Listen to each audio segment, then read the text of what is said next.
Mahabudam itu Mahabudam Divikarunyamuru Mahabudam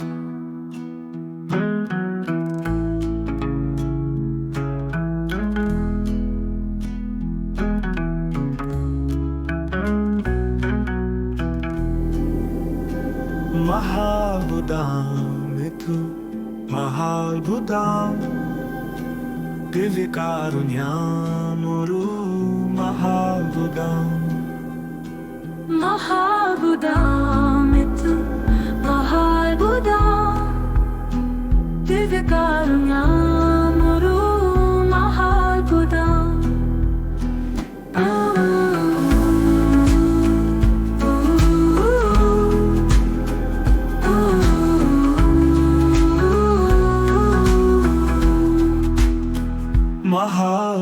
വളരെ ചെറുപ്പത്തിലാണ്, ഒത്തിരി വർഷങ്ങൾക്ക് മുൻപ്, മഞ്ഞുപോലെ വെളുത്ത ആ അപ്പം ഞാൻ ആദ്യമായിട്ട് കണ്ടത് ഏതോ ഒരു പ്രോഗ്രാമിൻ്റെ ഇടയിൽ വിശേഷപ്പെട്ട വസ്ത്രങ്ങളൊക്കെ ധരിച്ച ഒരു വ്യക്തി ആ അപ്പം മറ്റുള്ളവർക്ക് വിതരണം ചെയ്യുന്നു. അന്ന് ഞാനും നാക്ക് നീട്ടി ആ അപ്പം കിട്ടുവാനായിട്ട്, പക്ഷെ എനിക്ക് നൽകിയില്ല. വർഷങ്ങൾ കഴിഞ്ഞപ്പോൾ എനിക്ക് മനസ്സിലായി, ആ അപ്പം വിതരണം ചെയ്യുന്ന വിശേഷപ്പെട്ട വസ്ത്രങ്ങൾ ധരിച്ച ആ വ്യക്തിയെ ആളുകൾ വിളിക്കുന്നത് അച്ഛൻ എന്നാണ്. മാത്രമല്ല, ഞങ്ങൾ പങ്കെടുത്തുകൊണ്ടിരിക്കുന്ന ആ പ്രോഗ്രാം വിശുദ്ധ കുർബാനയാണ്. ഒരിക്കൽ അച്ഛൻ്റെ കയ്യിൽ നിന്നും ആ വെളുത്ത അപ്പം താഴേക്ക് വീണു. ആ സമയത്ത് വളരെ ആദരവോടുകൂടെ ആ പുരോഹിതൻ വളരെ ഭയഭക്തിയോടുകൂടെ ആ അപ്പം വീണ്ടും കുസ്തോതിയിൽ നിക്ഷേപിച്ചത് ഞാൻ കണ്ടു. അന്ന് എനിക്കൊരു കാര്യം മനസ്സിലായി, ഈ അപ്പം സാധാരണ ഒരപ്പമല്ല, എന്തോ പ്രത്യേകതയുണ്ട്.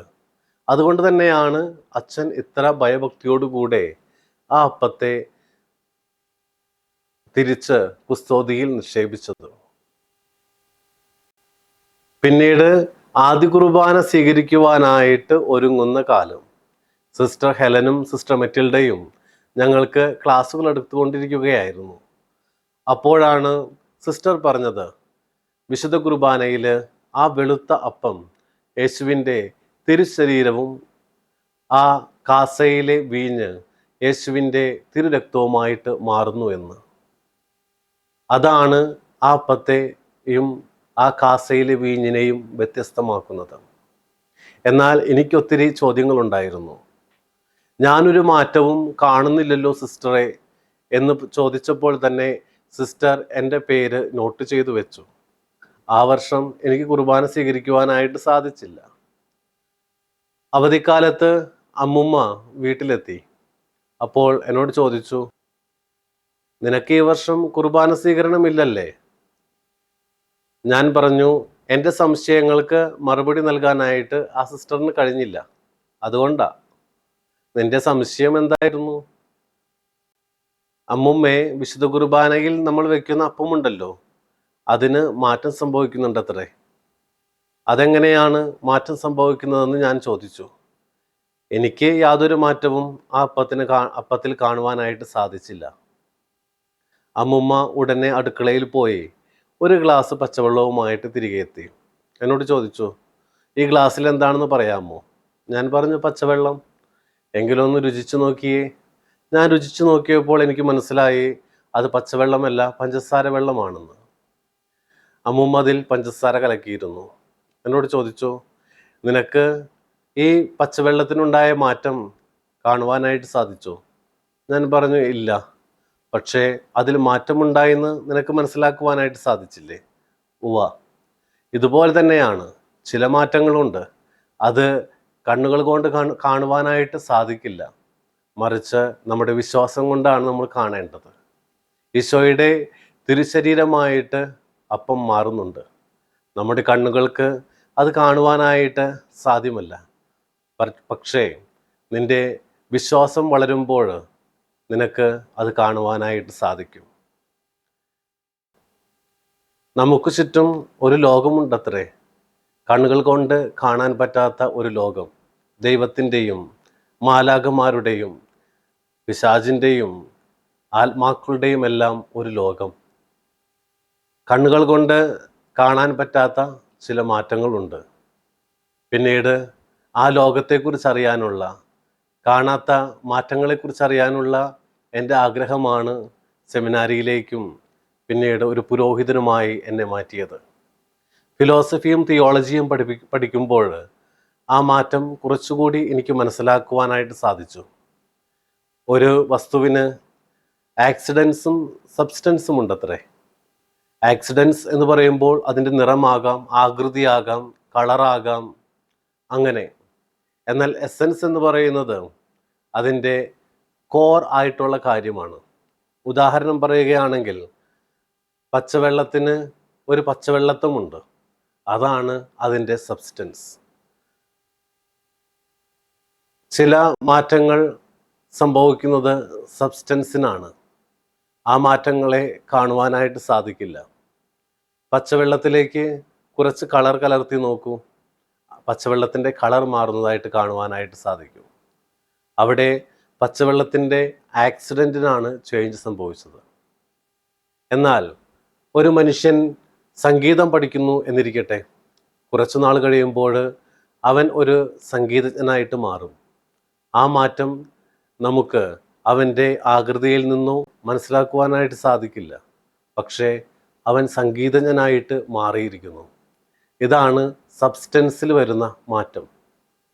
പ്രിയമുള്ളവരെ, വിശുദ്ധ കുർബാനയിൽ അപ്പത്തിൻ്റെ ആക്സിഡൻസിന് യാതൊരു തരത്തിലുള്ള മാറ്റവും ഉണ്ടാകുന്നില്ല.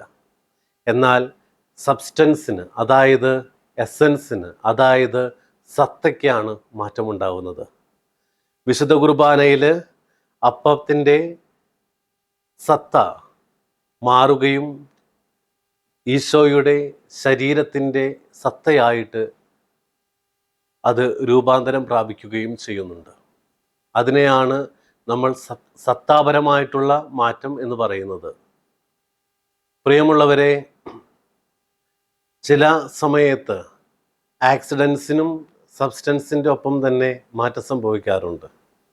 ഉദാഹരണമായിട്ട് ഏതാനും ദിവസങ്ങൾക്ക് മുൻപ് മാടവനയിലെ പള്ളിയിൽ സംഭവിച്ചിട്ടുള്ള കാര്യം.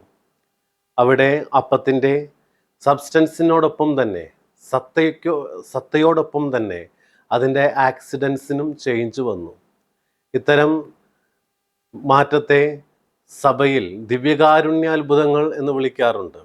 എന്നാൽ ദിവ്യകാരുണ്യ അത്ഭുതം എന്ന് പറയുന്നതിനേക്കാൾ അതൊരു അടയാളമായിട്ട് കാണുകയാണ് നമ്മൾ ചെയ്യേണ്ടത്.